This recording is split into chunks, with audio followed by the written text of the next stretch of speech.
Hello, and I'm back. So like I said last week, that if I got a good response, I would come back and, do it again. So here I am. Now, I just want to thank everyone that actually watched last week's episode and the ones that liked it and subscribed and all that sort of stuff. Thank you very, very much. And I hope you won't be too disappointed that I'm back. It wasn't a one-off, I'm sorry. But it's, sorry, I just need to adjust my leg. So here I am again with another story for you. So let's get going. Now, where were you in 1969?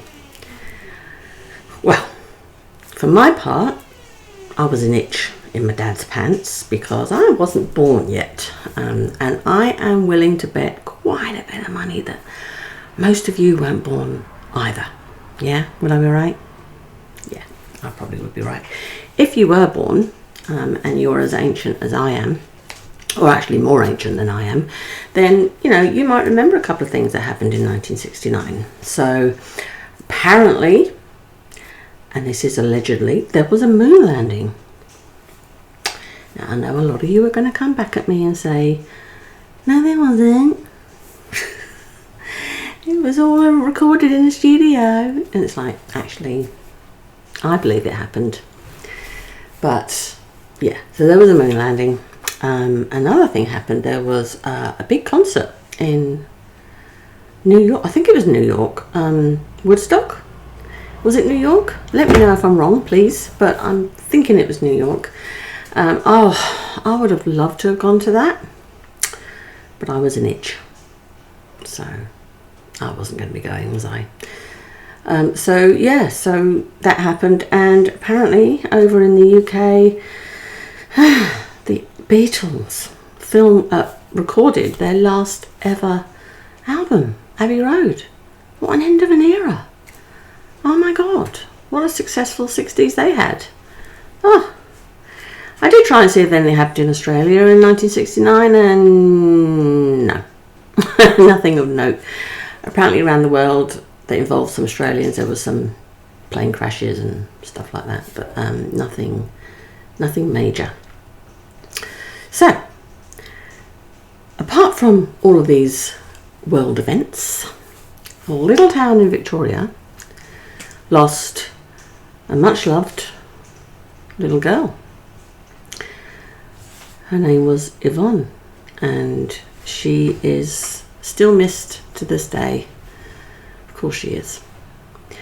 This is Simply Murder, and today we are talking about the cruel death of Yvonne Tuohy, along with maybe some others.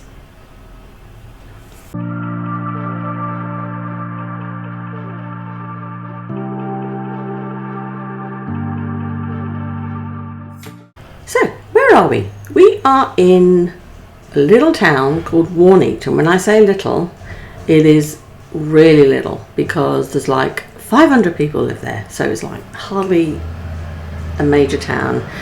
Apologies if you can hear the rubbish truck outside. Timing is everything, they say. So we're actually at Ski Beach, which is a beach in this little town of Warneet, and it's winter time. It's July 1969, so it's winter down here. It is cold, it is quiet, it's school holidays, but there's still only a couple of kids on the beach. Now these two little kids, there was 12-year-old Yvonne Tuohy and 11-year-old Shane Spiller, and they were best of friends. And they had gone out that day to spend the day at the beach. They intended on, they brought a picnic lunch, so they made a little campfire, like a little bonfire, and they had their lunch and they were playing around on the beach as you do. And actually they were packing up to go home when they were approached by a man. Now that man grabbed hold of Yvonne, held a knife to her throat, and tried to get Shane to come and rescue her. It's like, come and help your friend or I'm going to hurt her, sort of thing. And poor old Shane, you know, he's a bit smaller than Yvonne was, and obviously a year younger, and he had a little tomahawk, so it's like a little mini axe, and he started waving it around and trying to, you know, get this guy away from his friend, but it just didn't work. So he did the only thing he could possibly do, and that was to run away. So he ran for the nearest road, and in those days, you know, we're talking 60s Australia, there was no payphones, there was no, thank you Tilly, there was no like mobile phones, there was no CCTV, there was nothing. So there was no one around. Like I said, the beach was empty. There was no one that can come and help them. And he had to wait for like a passing car or a person. You know, he was miles away from the town. He couldn't really run to the police station. And while he's waiting for this car to show up, he's watching as this man drags Yvonne into his car and hides her under this blanket and drives off. And he could hear her screaming for him to help her. So can you imagine how he felt? Well, he must have felt like crap. Eventually, passing motorist does stop, and they take Shane to the nearest police station where he can report the abduction. Now, as part of my research, and if you watched last week's, I always try and, you know, really try and emphasize that it's the victim that we should be thinking about, not the killer. And most of these things are called the Ted Bundy killings, the Gacy killings, but it really should be about the victims. And so I tried to find information about Yvonne, and it was really hard because every time I searched for Yvonne, all I got was her killer's stuff, you know. It's like, that's not what I want to hear about. I want to hear about what sort of girl Yvonne was. Eventually, after a lot of searching, I found an article that was written in a local newspaper where they interviewed the family of Yvonne, and this was like many, many years after the abduction and murder. And basically the article was about the fact that the grave that Yvonne was placed into was going up for sale again. And the family who had moved away from the area at this point found out, and they were like mortified. It's like, what's going to happen? Are they going to dig up my daughter? Or are they just going to put some stranger's coffin like on top of hers? It's like they really didn't know what was going to happen. They didn't realise when they bought the plot back in 1969 that it was going to be a 25-year lease. They thought it was just hers. So thankfully, and I'm glad, the local newspaper who were interviewing the mother at the time, they actually agreed to fund the grave. So they actually paid for the grave to be Yvonne's for in perpetuity. Is that the word? Forever. It's going to be Yvonne's forever. So, and as part of the article, she talked about Yvonne, and this is all I could find on Yvonne. So basically, she was an adventurous little girl. She liked to take some risks. She was really boisterous and outgoing, and her mum described her as a real little tomboy, which I don't know if you know that phrase, but a tomboy is like a girl who prefers to do what boys usually do. And I'm trying not to be gender specific here in this day and age, but yeah, boys like climbing trees. They like, you know, playing in the forest, making camps, that sort of stuff. And this is the sort of stuff that Yvonne liked doing as well. So that was like a little bit of an insight into how she was. But that's all I could find out. So sorry, I don't have a lot to do, a lot about Yvonne today. Now, Shane went to the police station, like I said. Now, he did a lot of things right that day. You know, apart from trying to save his friend, he also could describe the man who took her. That they were able to make a sort of a drawing, because, you know, 60s Australia, like there's no computers, so like a drawing, they used to draw his face, and they could make a drawing about what he looked like. But the main thing is that he could remember the car. And for an 11-year-old, and I suppose, I don't know, boys like cars, I guess, but he could describe the make and the model and the colour of the car. He also, a couple of significant things, he also saw there was a Navy sticker on the back of the car. There was also one on the front bumper, and he also realised that it was carrying New South Wales plates, and they were in Victoria. So this is unusual. So this car would have attracted attention primarily because of the New South Wales plates, because in this country, if you register a car, if you're living in, say, New South Wales and you buy a car, your car will be registered in New South Wales. But if you decide to move to Victoria, then you have like 3 months to change the plates on your car, and you have to change them over to Victorian plates. And all of our number plates say the number, and then they have like the state on top. So the fact that it had New South Wales plates attracted lots of attention. Now, when the search began, obviously, as soon as he alerted the police, the search began for Yvonne, and it involved lots of members of the community as well as the extended police force from Victorian Police. They had a couple of witnesses come forward who didn't see the abduction or anything, but they had seen the car. So they had passed by the beach at some point during the day, and they had noticed that there was a car at the beach with New South Wales plates. And they couldn't tell you more than the colour of it, really. But when they got this information, they realised it matched what Shane had said. Another witness saw the same car driving erratically, quote unquote, down like a dirt track, going down to like bushland. So that was interesting to the police. Sorry. I'm in here today because I thought I'd get away from the dogs. Jesus. Anyway, so that was interesting to the police because they thought, okay, so wherever she was taken, then it was obviously she was taken there out somewhere non-metropolitan, like away from the town, out in the bushland. So that gave them a little bit of a clue as to where they might start their searching. Okay, so the police have got a good couple of leads. They've got the driving erratically in bushland, so they had a sort of an idea about where they might start their searching. They also had the sticker that was on the back of the car, and they didn't know whether that sticker had been there forever or whether it was actually relevant to the owner of the vehicle, but they had to follow it up, and they knew that there was a naval base. It was around 35 kilometres away from Warneet. They thought they could go there and just sort of eliminate it from their inquiries. I mean, it would be amiss of them if they didn't.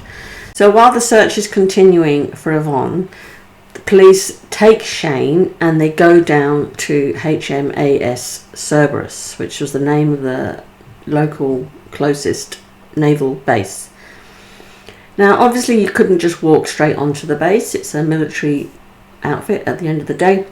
So they had to get permission from like the commanding officers or whoever was in charge. So they got that permission, and the naval police then became involved in the case with them because they couldn't just walk freely around the base. They had to be accompanied.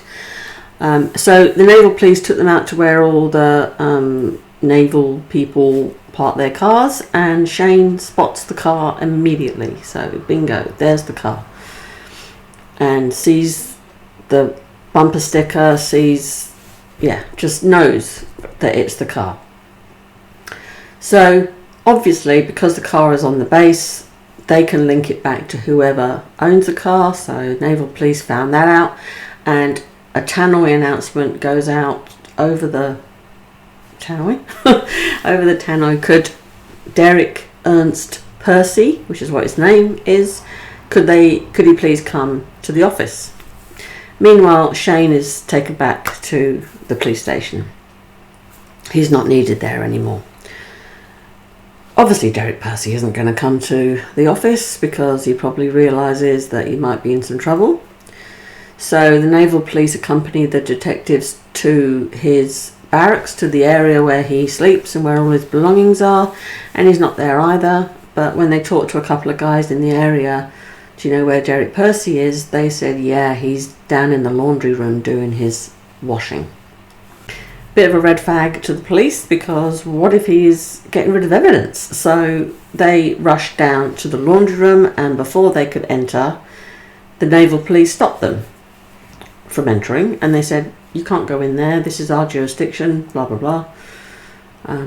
But the police from outside the door can see Derek Percy, and he is wiping what looked like blood off his jeans. So the police just barged into the room anyway, irrespective of what the naval police were doing, and they took custody of all the clothing, which was going to be sent off to the lab, and they arrested Derek Percy. Now, they had to do this in conjunction with naval police, and naval police took Derek Percy off and isolated him in the cell or wherever it is that they keep prisoners, while they waited for more senior detectives to come down from Melbourne to start the interview process.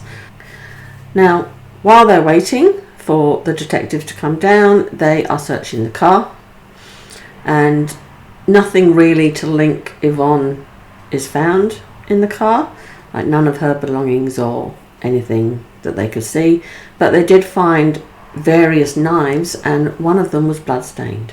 So that was interesting, and that was sent off to the lab as well. Now, by the time they arrested Percy, Yvonne had been missing for 5 hours, and as you may know, the golden hour, if they can't find a child within that time, then it pretty much every minute that passes is a diminishing, after 5 hours you're not going to find her alive, basically, or it's very unlikely. Percy obviously wasn't interviewed for quite some time because they had to wait for senior people. And when they actually did start interviewing Percy, he was very quiet, very monosyllabic.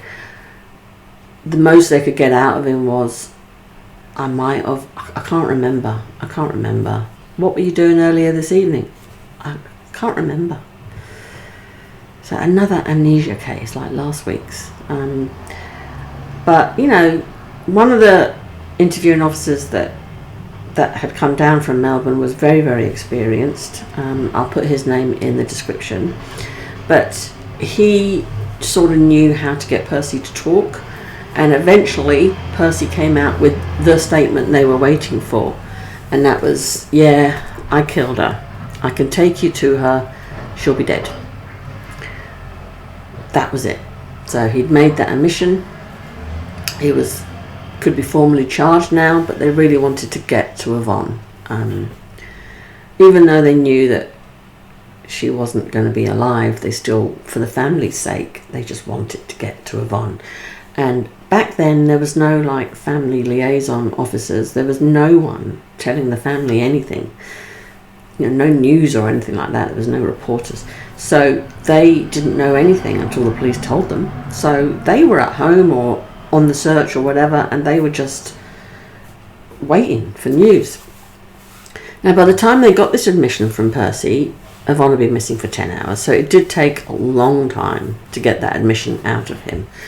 But when they were preparing to go out to see Yvonne, to find Yvonne, Percy turns around and says, do you think I'm going to need a coat? Will I be cold?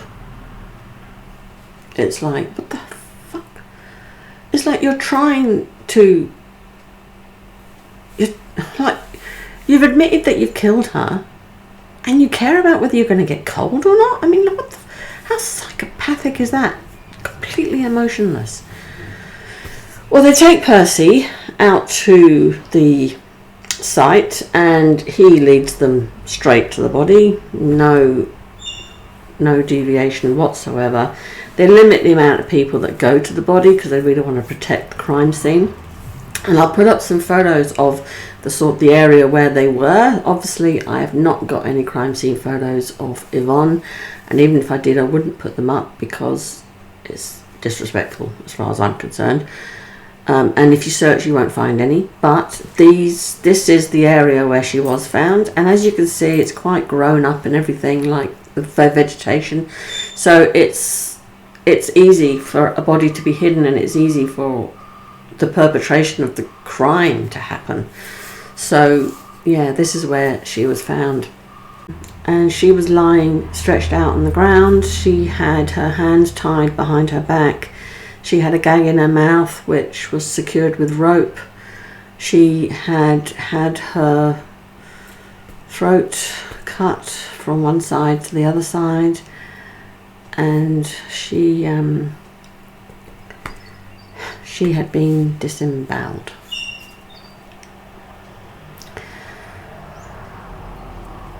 Yeah, well, that's all I'm going to say about that.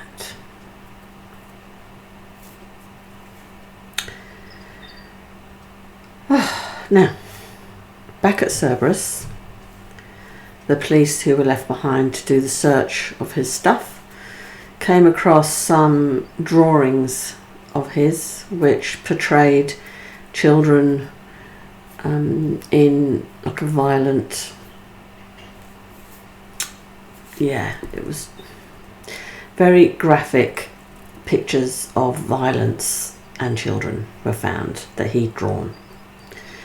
They also found some, like a journal or some writings of his where he had described abducting, torturing, mutilating children. And he was asked during his interview, did you write this stuff? And he said, yeah, I did. Did you do any of this stuff to Yvonne? Yeah, I did. What the hell could have gone wrong with him?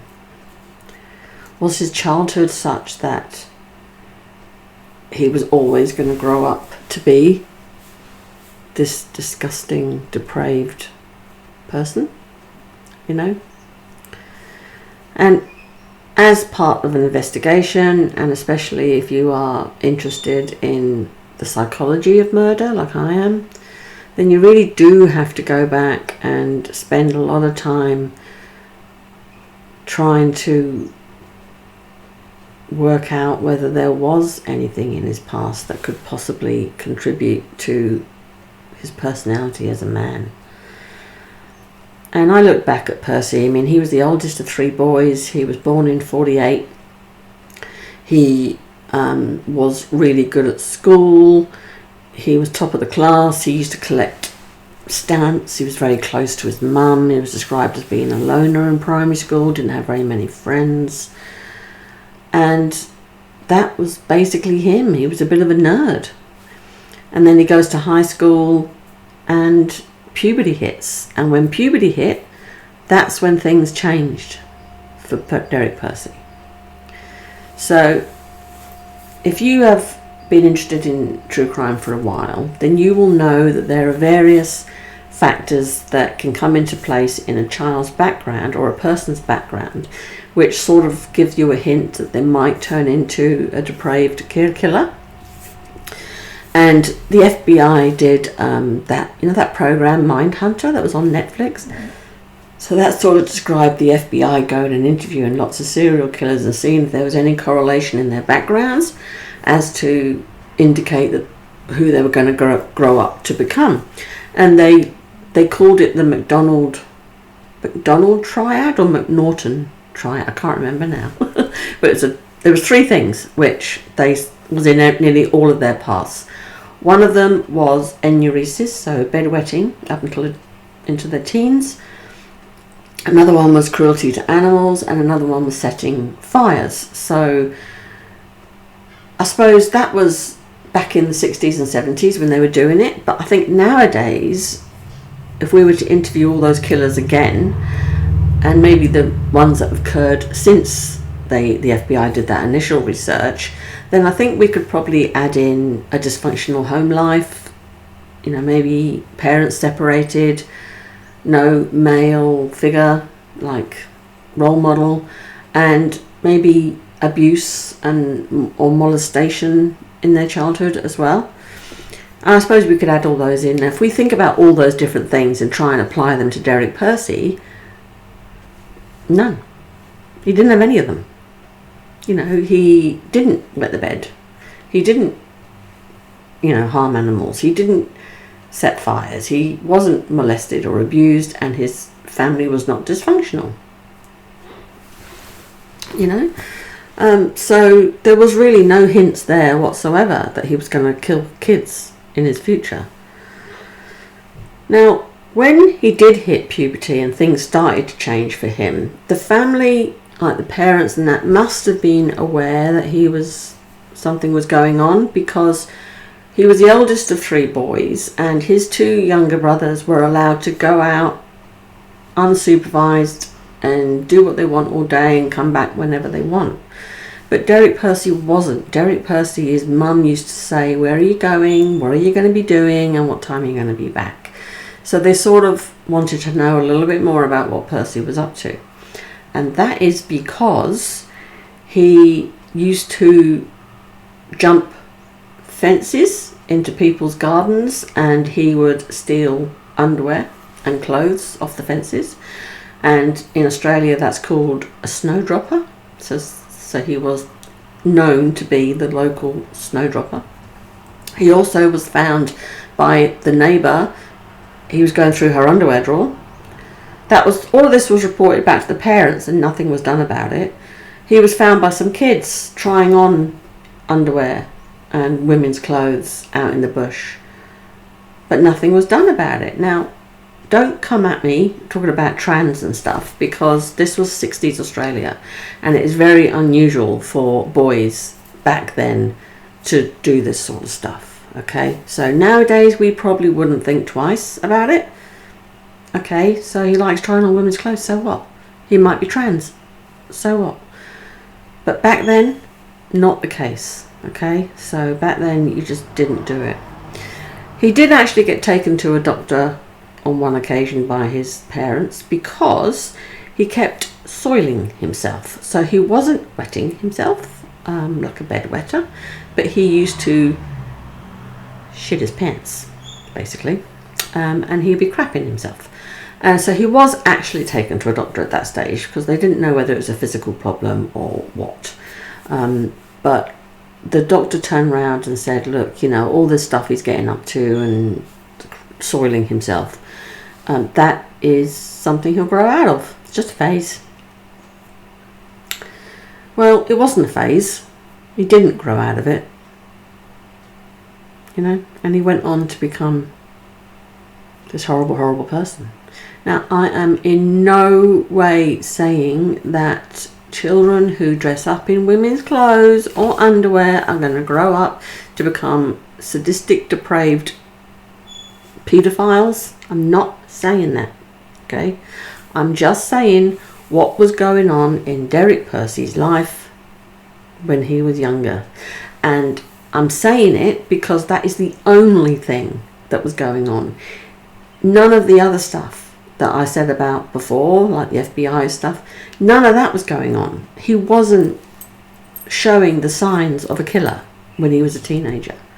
And that was the only thing he was doing that his peers were not doing. Okay? So don't come at me for being phobic. I'm not. Alright? I'm just trying to explain what was going on with Percy. Okay? And I would hope that nowadays that, all these things going on to kids, you wouldn't really think about anything about it. You wouldn't think, oh God, my son's dressing up in my underwear, he's wearing my shoe, whatever. You're not going to worry about it nowadays. Back then it was a bit different. We're talking 1960s Australia. Lots of prejudice back then. But yeah, it's just unusual, okay?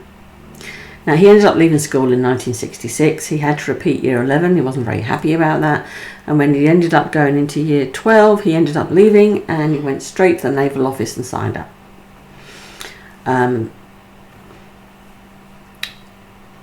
It was around this time that his father had found some writings of his. Now, he likes writing stuff down, this guy. And these were like violent, sadistic, sexual fantasies that he was having. Sorry, just gonna move my leg. And his father found all these writings, and he actually just destroyed them, but he didn't follow it up. He didn't do anything. I would say, judging by what I just said, that is probably the only thing that he was doing that might indicate what he was going to go on to become, was the fact of the shit he was writing about. Yeah, it was just disgusting stuff. And yeah, that's probably the only thing. Now, while he was in the Navy, he was described by colleagues in the Navy as being very organised, very meticulous, but he couldn't take a joke. So I'm assuming that they probably tried to rag on him a little bit for being a little bit of a loner, but he couldn't take a joke. Now, that's all I read. I don't know what that means. I don't know how they came to that conclusion, but that's basically what they said about him. Back to the case. Now, obviously, he had made admissions. He was sent to trial, and the trial occurred in 1970, so it was the year after the abduction and the murder. And he didn't really have a defence as such because he'd made these admissions, but he actually pled not guilty, but on the grounds of insanity. So, and the defence barrister at the time said that was really the only plea he had. So that's the one they went with. As part of the trial, they obviously need to get psychiatric assessments done, and he had 3 done. You get a defence one done, you get a prosecution one done, and then another one, like an unbiased one, done. And all 3 came back and said, yeah, he was insane. Definitely insane. His police interviews were read out in court. You know, in those days, they didn't have video interviewing or taped interviews. Everything had to be written down by the police, everything the suspect said. So they were all read out. His journals and the writings and the drawings and crime scene photos, everything was read out and shown to the jury. And in fact, the defence barrister actually said in an interview I saw that one of the jurors actually fainted, having to listen and read all this stuff. So that must have been pretty bad. None of his writings or journals or anything had been released to the public, so I don't know if I'd want to read them anyway. So one thing that did come out from the psychiatric assessments was that Derek Percy is a coprophiliac. And a coprophiliac is a person who is obsessed with defecating and with their own feces. Yeah, that's... and Derek Percy was a coprophiliac, which would explain why he was soiling himself as a teenager. Really is just... but the psychiatric assessment actually came back and said that Derek Percy was an unusual coprophiliac because he actually involved his victim in his obsession. I don't really want to think about that anymore because I'll just leave that up to your imagination. Remember I said that Yvonne was disemboweled? I just don't want to think about it. Jury was actually out quite a long time because obviously they have to talk about the insanity thing. But they came back and they upheld the plea and said, yeah, he's not guilty by reason of insanity. And the judge at the time said, okay, I'm going to detain you at the governor's pleasure. So that's not a life sentence. That's not a set period of time. So he wasn't given a minimum tariff. He wasn't given a parole date or anything like that. It was just at the governor's pleasure. And in Australia, a governor, each state has a governor, and they are like the sovereign's representative for the state. So Victoria will have a governor and all the other states will have a governor. And then there's a governor general which sort of oversees them all, and then he is the direct link back to the sovereign. So the Queen then, the King now. Yeah, so thank you. I thought I'd turn my notifications off. So he went to a prison. He was sent to a prison. He wasn't sent to a psychiatric unit. And I have questions when I was reading about this, because if he's found... Well, first of all, why was he pleading not guilty when he'd made admissions and he'd taken the police to the body? Why was he pleading not guilty? Why wasn't he pleading guilty but insane? You know? And I did get caught up in lots of legal jargon trying to answer that question, and I didn't get very far. And I did law at school, but I think it just didn't exist then. The guilty but insane didn't exist. So I think if you were pleading insanity, it was always not guilty. And I thought, okay, that's fair enough, but why was he sent to a prison? Why wasn't he sent to a psychiatric unit? If all three psychiatrists came back and said that he was insane, then why was he sent to a prison where there'd be no treatment available to him? Well, no, not psychiatric treatment, you know what I mean? And so I had questions about that as well. And then I thought, how can someone admit to something and confess to a murder but not be convicted of it? That's what I really couldn't understand. And I kind of had all these questions and I could not get the answers. And he appealed a few times, and the appeals were really to try and get him a release date or a minimum tariff, so he knew how long he'd have to be in prison for.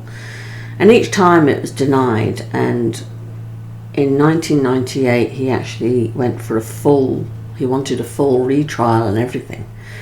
And it was a big appeal in 1998, and he basically wanted a release date. He'd been in prison for 28 years, and he had seen other murderers come and go, and he didn't realise why he was still there. Now it turns out that when he was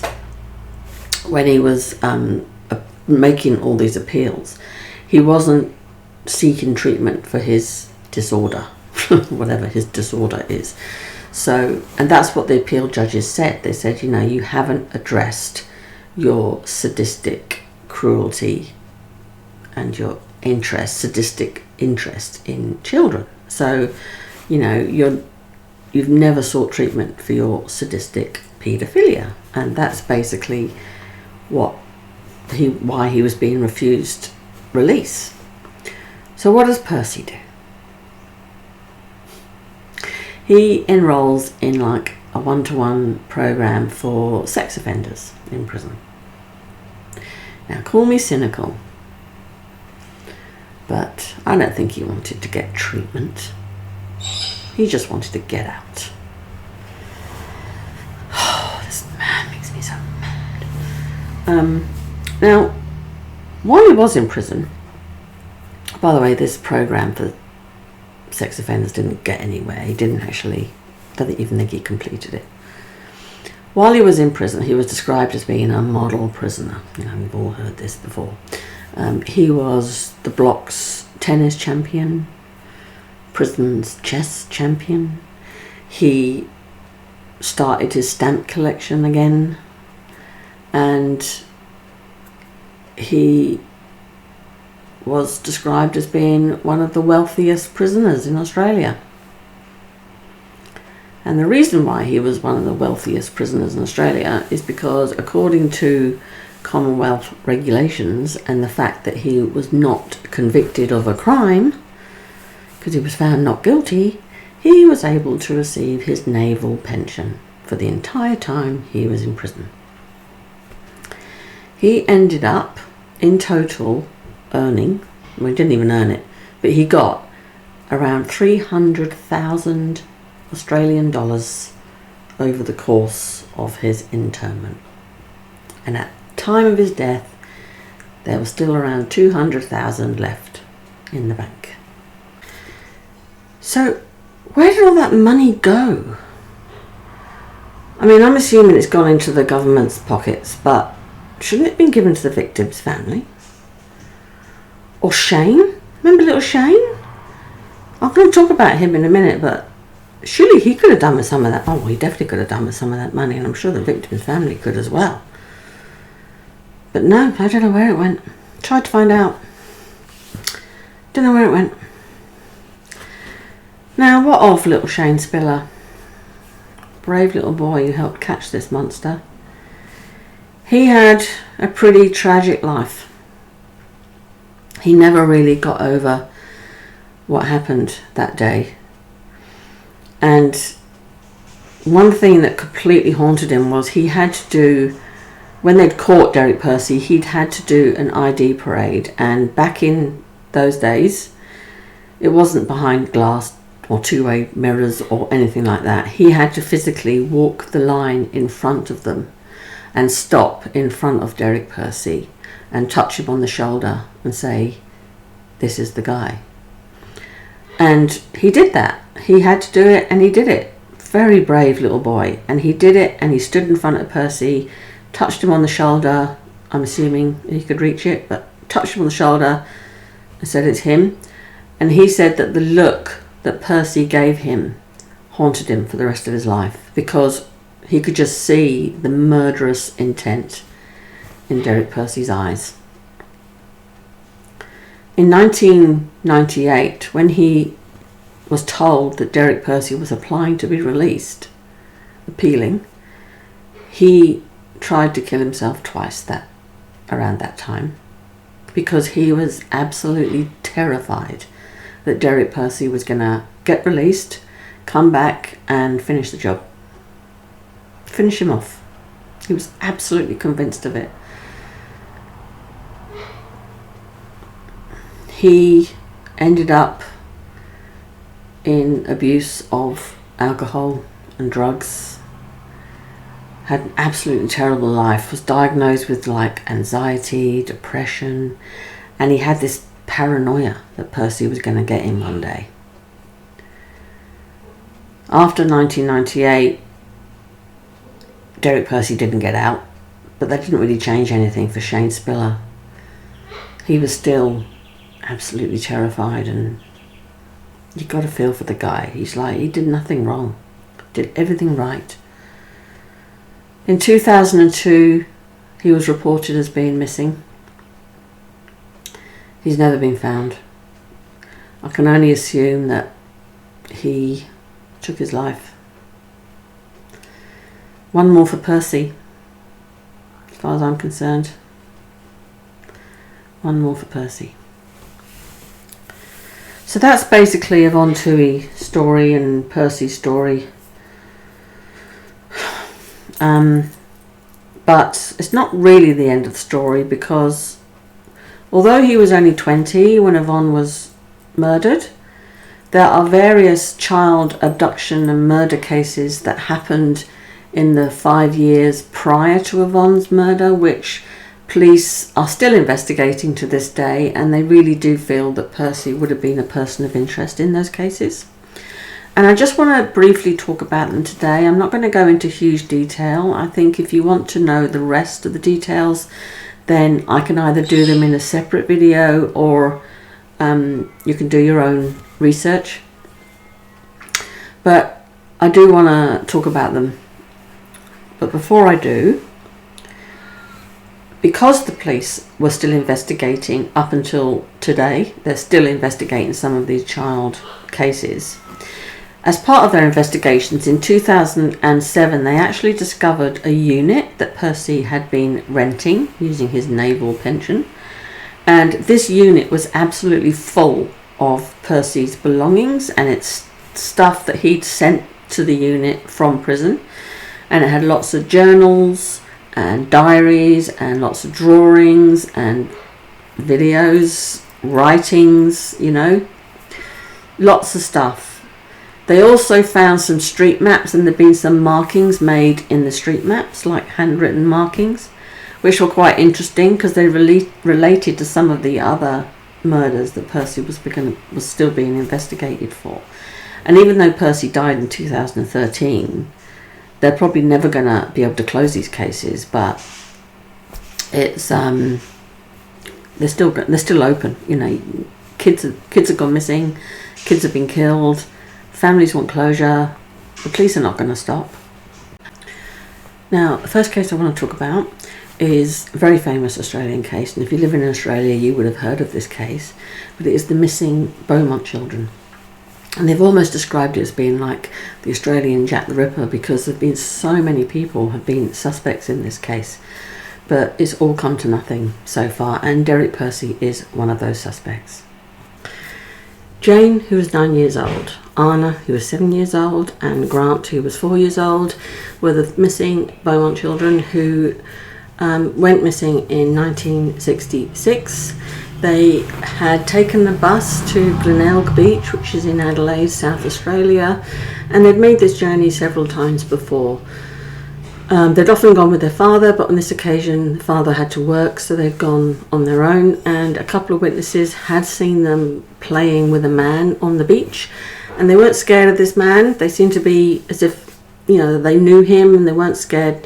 They were playing with him, but those witnesses could give a description, and they have to give a description, and I've put up the photo fit of the man that they saw, along with a photo of Percy around about the same time, and you can, I think there's a good resemblance, but the witnesses did say that they thought the man was in his 30s and Percy would only have been 17. The case is still open. South Australia police are still investigating, but I don't think, it's been 60 years, I don't think they're going to find the killer now, and if they do, he's probably long gone. There is one interesting thing that happened during the investigation of Percy with the Beaumont children, is that when he was actually being interviewed by Yvonne Tuohy, the police discovered that there was a colleague of theirs, a fellow policeman, who had gone to school with Derek Percy, and so they thought that actually he might be a better person to go in and befriend Percy and try and get him to open up and try and get him to try and tell them that he killed Yvonne and all that sort of stuff.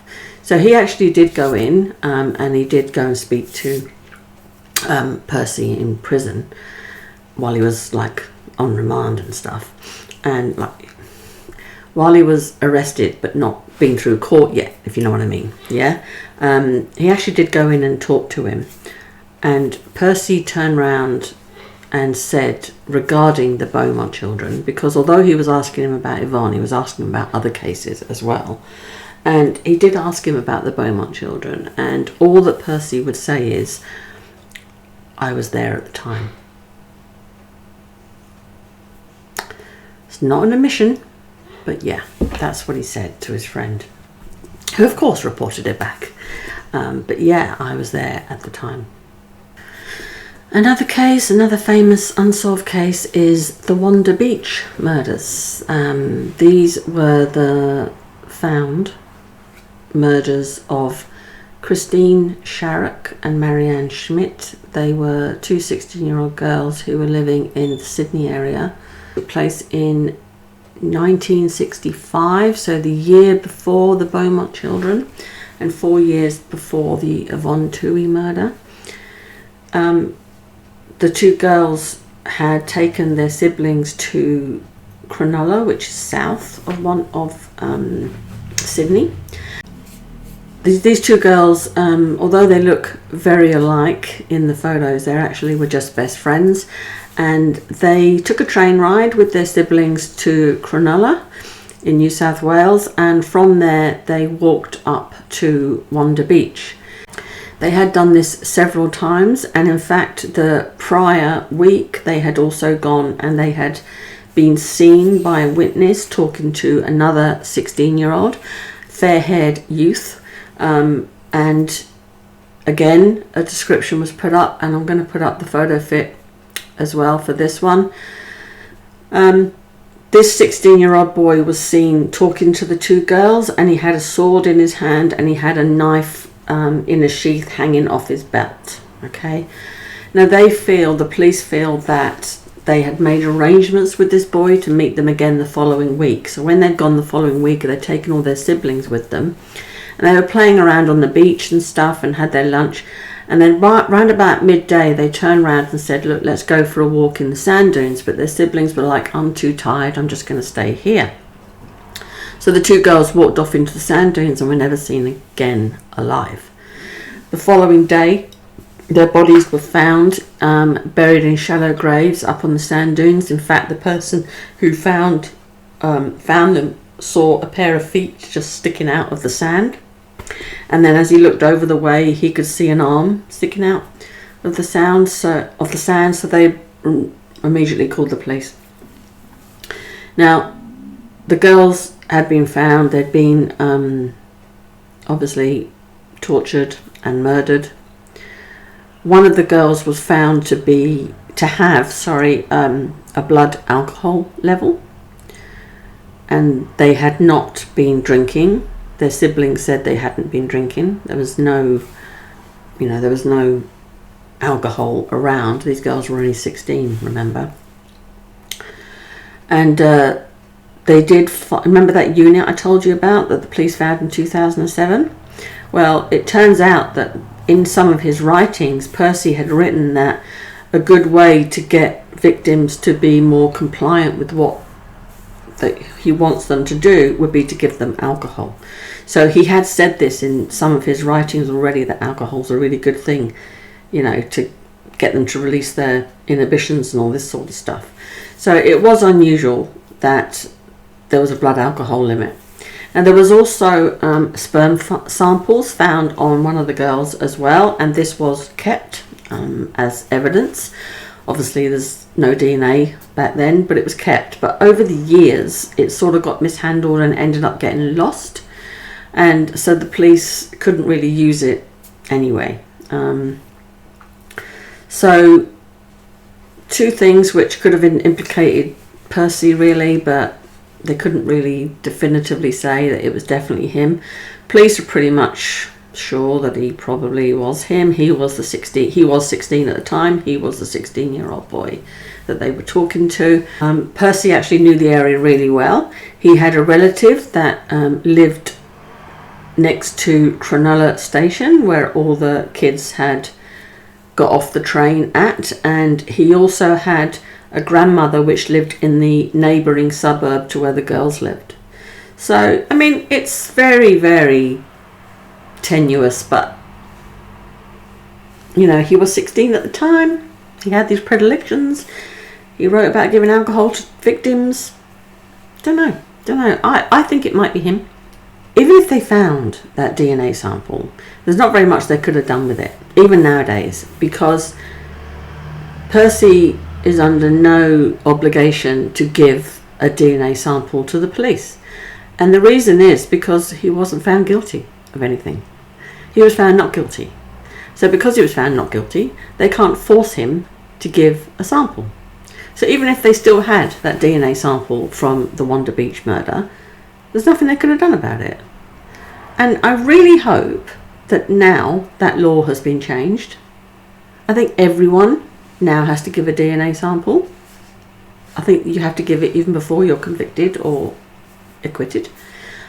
But I really hope that that is the case. But back then, there was no such thing. I don't even think you could tell blood group from a sperm sample. Maybe you could. I don't know. But yeah. So that's the Wanda Beach. Obviously those families had someone to bury. The Beaumont family doesn't have anyone to bury. Next murder I want to talk about is little Simon Brooke. He was only 3 years old. He was found near his body in Glebe. His body was found near his home in Glebe in Sydney. He had been strangled and there was post-mortem mutilations. And these were done with a razor blade, which was also found at the scene. Now, Percy is a person of interest with Simon Brooke because where he resided, where his dorm was when he was in the Navy, was separate from his base, and the journey from his dorm to his base basically took him past Simon Brooke's house. In that area as well, there was a home for boys. Now, I don't know if this was just an orphanage or delinquent boys or whatever, but there was a home for boys, young boys, and the police feel that that might have been the original target, but he happened to pass Simon Brooke, who was playing in the front of his yard, in front of his house. So they feel that Percy is more likely than anyone else to have been involved in that particular crime. And when he was questioned about the Simon Brooke murder, he did say that he had been driving in the area on that day, and that he had driven past where his body was found on that day. So they were the only two admissions that he made. Now, the coroner, there was an inquest held into Simon Brooke's death, and the coroner actually did want to put Percy forward for trial, but on liaising with the Department of Public Prosecutions, they decided not to pursue the case because they felt that Percy would claim insanity again, and that it would be just a waste of taxpayers' money because the outcome would still be the same. Percy would still be in prison for the rest of his life, and he was already in prison for the rest of his life. So they felt that they're not going to pursue that case, which is a real shame. But Donald Brooke, who's Simon's father, has come out and publicly said that he quoted, "It is our conviction that Derek Percy tortured and murdered many children, including our son Simon." End quote. Yeah, I reckon he did that one, but we'll never know now. Do you remember that lockup, that unit he had? There were street maps in there that had those markings on. Do you remember I said that? Now, those markings were directly relating to Wanda Beach, Sydney, and also the next case I'm going to talk about, the case of Linda Stillwell. There were cases, there was like markings made in these street maps of around these areas of where these other cases happened. So there are markings made where Wanda Beach is and Cronulla. There are markings where Linda Stillwell, who I'm going to talk about now, where she was abducted from as well. And when Percy was asked about these handwritten marks, he admitted that he owned the street maps, but he would not admit that he made the marks in them. And I'm going to put those marks up on screen so you can see. Just claiming amnesia again. Now, Linda Stillwell is another really famous case. Now, she went missing from St Kilda, which is in Melbourne, and she'd been playing with her siblings. It was August of 1968, so it was only 3 months after the Simon Brooke murder. And she'd been playing with her siblings, and her siblings decided to go home, but Linda really wanted to stay and play, so she stayed, and she went to the beach area where there was a bit of a park there, and she was playing on her own. And a witness came forward who said that he saw Linda playing in the park, and at the same time he also, or she, it might have been she actually, saw a man who was in the park, and he was primarily staring out to sea, but with occasional glances back to where Linda was playing. And she recognised the man because he'd been in the papers regarding the Simon Brooke murder. So Derek Percy was all over the papers, and he recognised the man from the newspapers. So she's pretty convinced that it was Derek Percy who happened to be in the park at the same time as Linda Stillwell, who then went missing from that park. Hiya, I'm just popping on here because when I was trying to edit this video, I realised that the last few minutes didn't record. I had so many distractions making this video, it was absolutely impossible to do it in a nice continuous flow, so I'm really sorry that this current setup is is as it is, because I just didn't have time. It's like very late at night and I did not have time to set everything else back up the way it was. So yeah, I'm just gonna finish off this video really quickly, and there will probably be a blooper reel after the credits, because this has been a journey to do this bloody video. Okay, now I just wanted to, I think we had finished talking about, no, we hadn't finished talking about Linda Stillwell. Percy is definitely a prime suspect for the murder of sorry, this is on my lap, that's why it's a bit jerky. Derek Percy is definitely a suspect for Linda Stillwell, that is absolutely for sure. We're never going to find out, and her body was never found, so Linda Stillwell's family have not been able to say goodbye to their little girl. She was only, I think she was 8 years old. Yeah, she was a little 8-year-old little girl, and it's such a sad case. But the horrible, weird thing that happened was that Linda's family have been pretty certain that Percy was to blame, and they have been pursuing Percy through the courts and everything, trying to get him to be prosecuted for the murder, and to even tell them where she is, because, you know, they really wanted her back. And the court cases never came to anything, and what happened was that Percy decided that he was going to countersue Linda Stillwell's family for his legal fees.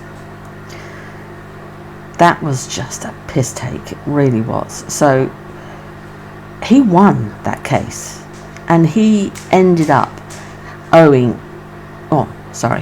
the family, Linda Stillwell's family, ended up owing Derek Percy 80,000 Australian dollars in legal fees.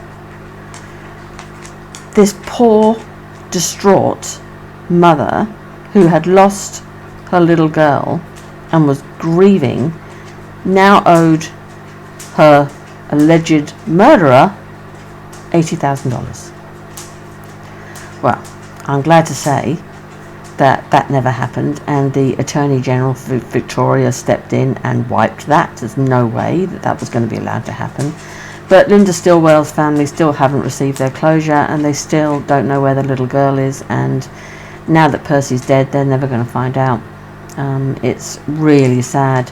And the street maps that I was talking about earlier, there was markings on there all around the St Kilda area of where she was last seen.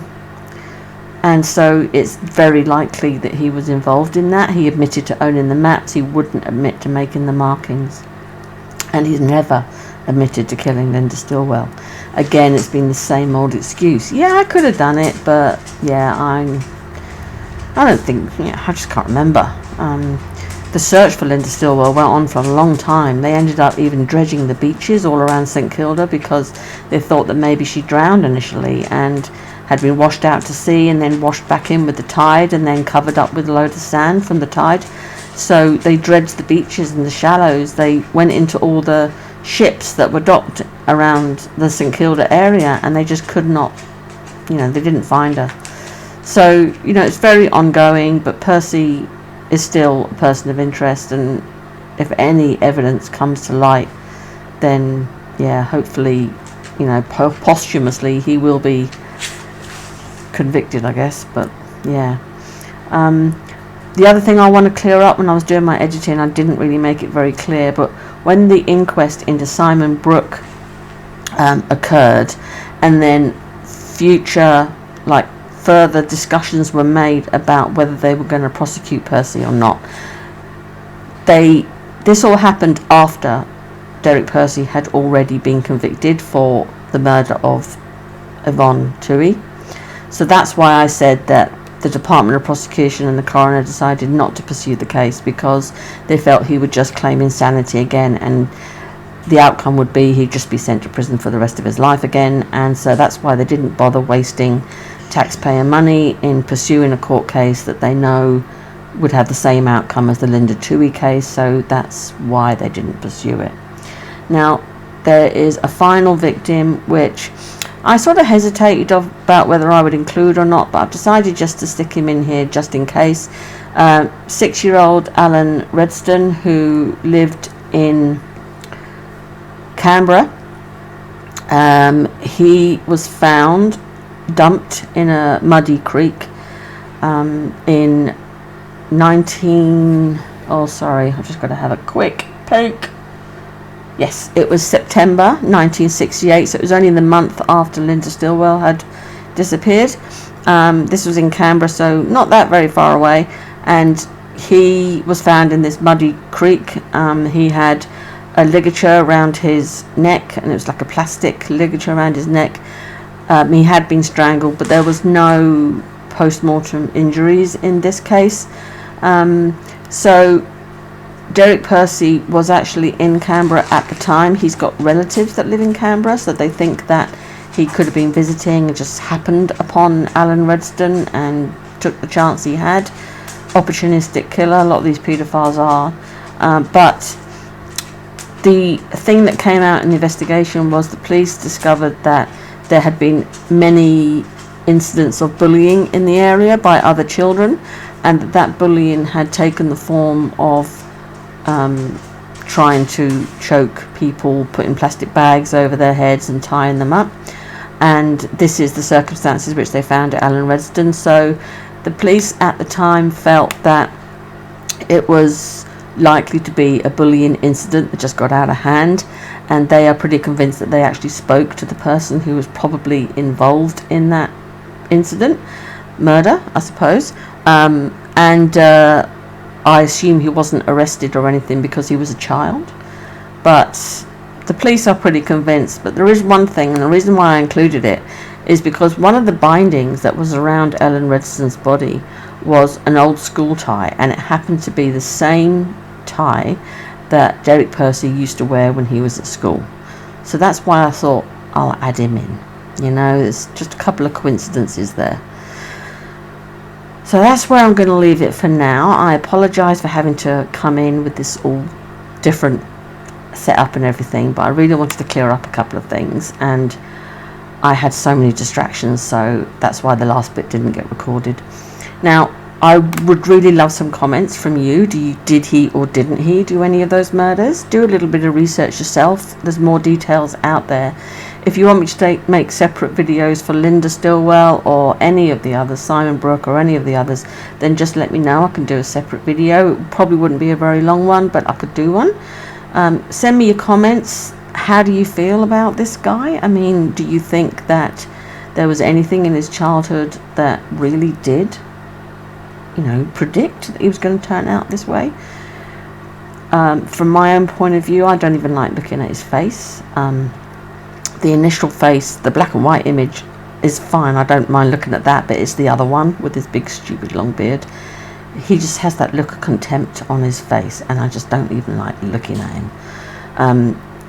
It's taken me so long to do this video, and I think it's because I really hated the subject matter and I really didn't want to talk about this man.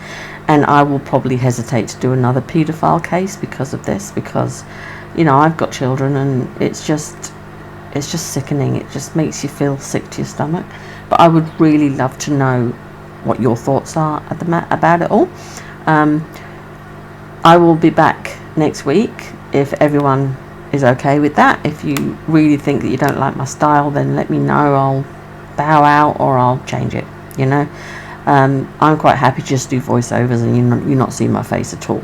But yeah, it's just the way it is at the moment. So please like, please subscribe. I don't force you to do it. I just mention it. It's only a couple of clicks. Go on, you can do it. But apart from that, I will try and see you next week. And stick around. There's going to be a blooper reel. Bye.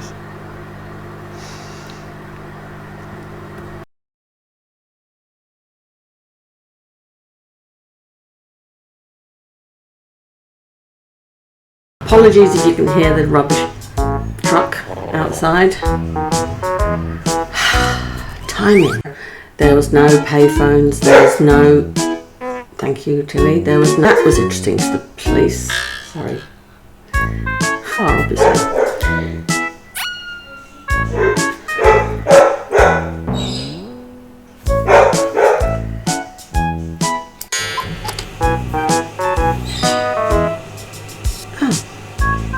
a shower going now.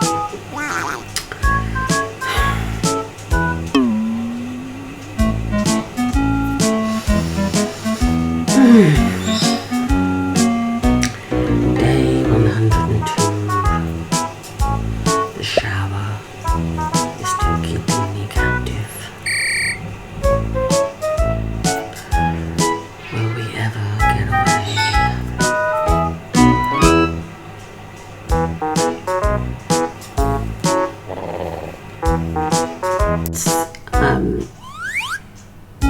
What did I say? Fuck. Oh, sorry.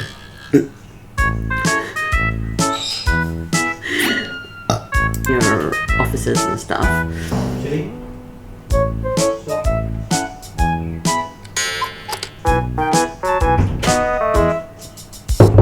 Yeah.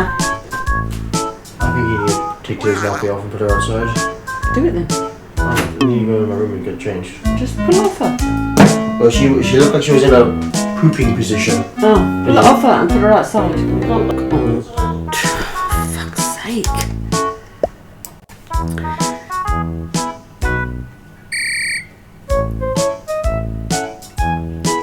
Yeah, it's so yeah, that's where we're at.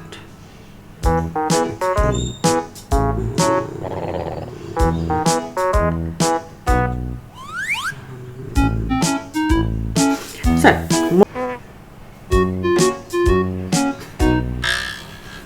I mean, huh? It's like, so they take Yvonne to, sorry. So they take Percy, the vet beds, the stuff that I put in the whelping pen. It's all been sat outside.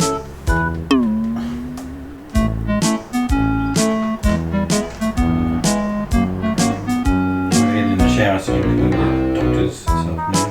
Yeah. It's going to make some noise. So It's alright, I paused it all during I'll just turn the fan off. So I'll turn it back on when I go in there.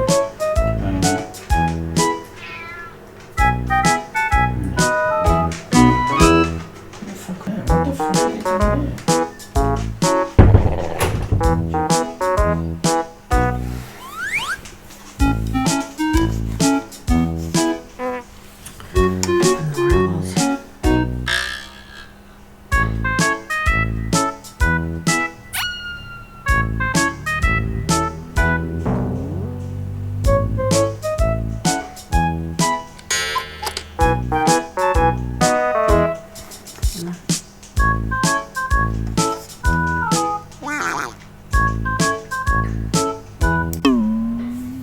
crime to killing, then Percy didn't really eat. He never really completely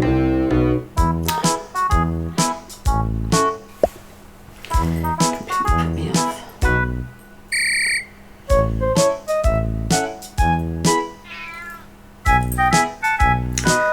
I'm insane, so I need to get out of prison and go to a psychiatric unit so I can get treatment. You know, he's dead, and good riddance to him. Good riddance. I would hope he would be forgotten at some stage, but we're still talking about him. For fuck's sake, I've just added to it. But went off to the beach while the search is going on in that area. They go off to the beach area. Sorry. So lying. Sorry. What the hell's that noise?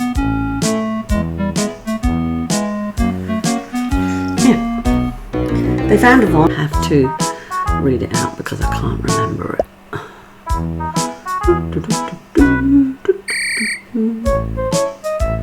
Where is it? Oh, there it is. Coffers. But it should have been given to the victims.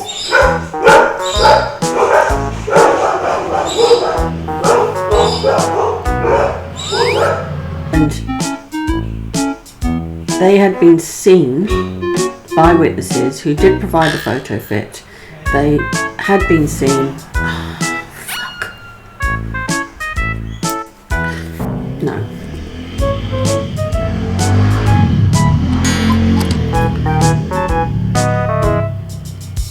be delinquent boys or whatever.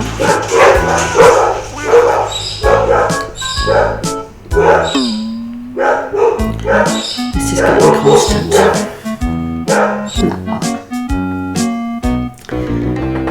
Yeah.